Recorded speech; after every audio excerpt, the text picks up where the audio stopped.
안녕하세요. 퍼포먼스 마케팅 1팀 이유정 대리입니다.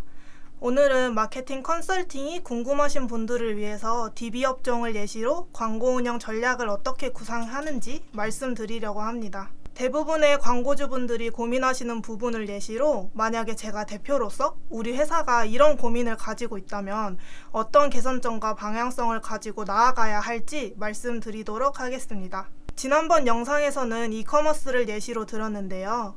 그 중에서 반려동물 용품이라면 어떤 액션을 취해야 하는지 알아보았고, 오늘은 DB 업종을 예시로 들어보겠습니다. 아시다시피 DB 업종이라고 하면 광고를 통해 대량의 주문을 받아야 하는 업종, 또는 문의를 받는 업종으로 예를 들어서 인테리어 견적 문의나 병원, 렌탈 업종 등이 이에 속합니다.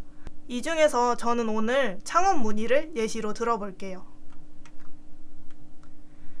그 전에 먼저 알아둬야 할 용어가 있는데요. DB 단가에 대해 익숙하신 분도 있고 처음 들어보시는 분도 계실 거예요. 그렇다면 이커머스 업종에서 자주 사용하는 로아스는 익숙하시죠? 광고비 대비 매출이 얼만큼 나왔는지에 대한 지표를 뜻하는데요. DB 업종에서 광고가 효율적으로 운영되고 있는지의 척도가 바로 DB 단가입니다. 예를 들어서 광고비 10만 원에 견적 문의가 한 건 들어오면 DB 단가는 10만 원이라고 할 수 있겠죠. 그러니까 견적 문의가 증가할수록 DB 단가가 낮아지면서 효율적으로 운영하고 있다는 걸 뜻합니다. 그렇다면 F&B 창업을 예시로 제 상황을 가정해 보겠습니다. 제 사업의 현황은 광고주님들이 현재 많이 고민하시는 부분으로 가정해 볼게요. 현재 검색 광고만 진행 중인데 키워드 CPC 과금 단가가 꽤 비싼 편이더라고요. 아직은 효율적으로 운영하는 방법을 모르다 보니까 광고비 소진만 되고 문의가 없는 경우가 많습니다. 그렇게 해서 일주일 동안 약 60만 원의 광고 집행을 통해 들어오는 문의는 3건으로 DB 단가 20만 원 정도입니다. 그렇기 때문에 검색 광고를 효율적으로 운영하는 부분이 고민이고, 아무래도 창업을 문의할 땐 자본이 많이 들어가다 보니까 문의를 고려하는 기간이 타 업종보다 길겠죠.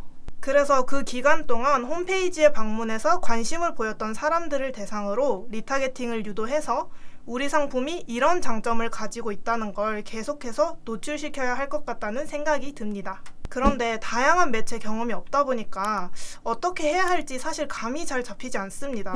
또한 우리 창업 정보에 대해서도 정보 제공을 해야 할 것 같은데 이를 어떻게 노출시키면 좋을지도 고민이 되는 상황이에요. 그럼 이런 상황에서 문의량을 증대시키고 DB 단가를 낮추기 위해서 어떤 개선점을 도출하면 좋을까요?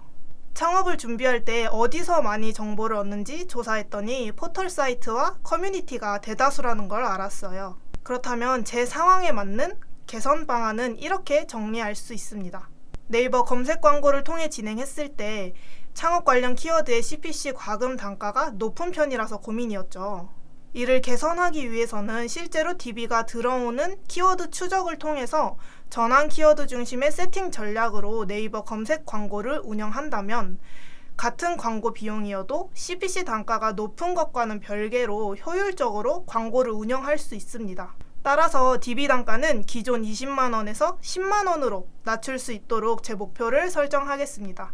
앞서 말씀드렸듯이 창업 문의는 자본이 많이 들어가다 보니까 홈페이지를 방문한 이후에 문의를 고려하는 기간이 타 업종에 비해서 길어요. 그래서 그 기간 동안 홈페이지를 이탈한 사람들에게 우리 상품의 장점을 노출시킬 수 있도록 리타게팅을 유도하겠습니다. 앞에서 창업 준비 시 커뮤니티에서 많은 정보를 얻고 있다는 조사 결과를 볼 수 있었죠. 따라서 관련 매체에서 노출할 수 있는 DA와 바이럴 매체를 중심으로 리타게팅을 진행하도록 하겠습니다. 마케팅 퍼널별로 전략을 세우면 이렇게 정리할 수 있습니다. 높은 CPC 단가의 검색 광고에서는 키워드별로 순위 테스트를 진행해서 가장 효율적인 순위를 찾아서 적용시킬게요. 그리고 바이럴을 통해서 후기 관련 컨텐츠를 다양하게 노출하고 이런 창업이 나한테 도움이 되는구나 등의 정보를 노출시킵니다. 그리고 창업을 문의할 땐 자본이 많이 들어가다 보니까 문의를 고려하는 기간이 타 업종보다 길겠죠. 그래서 그 기간 동안 홈페이지에 방문해서 관심을 보였던 사람들을 대상으로 리타게팅을 유도해서 우리 상품이 이런 장점을 가지고 있다는 걸 계속해서 알려줍니다. 이렇게 광고를 집행한 순간부터 개선된 데이터가 차곡차곡 쌓였을 거예요. 그렇다면 개선된 데이터를 기반으로 매출 발생 요인을 분석하고 이해한 다음에 이걸 다시 광고에 적용시켜 나가야 하는데요. 이러한 과정을 통해서 효율적인 광고 최적화 및 최종 KPI에 도달할 수 있습니다. 그런데 이 부분을 가장 광고주님들이 어려워하세요. 지난 영상에도 말씀드렸듯이 이렇게 여러 매체를 미디어 믹스해서 광고 운영 전략을 짜는 것도 정말 중요합니다. 하지만 제일 중요한 건 그 이후라고 말씀드리고 싶어요.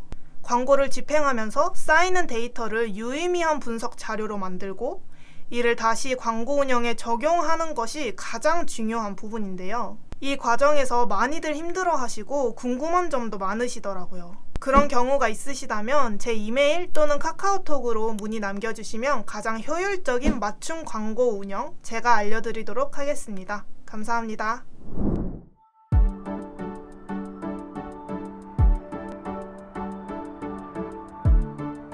구독과 좋아요는 컨텐츠 제작에 힘이 됩니다.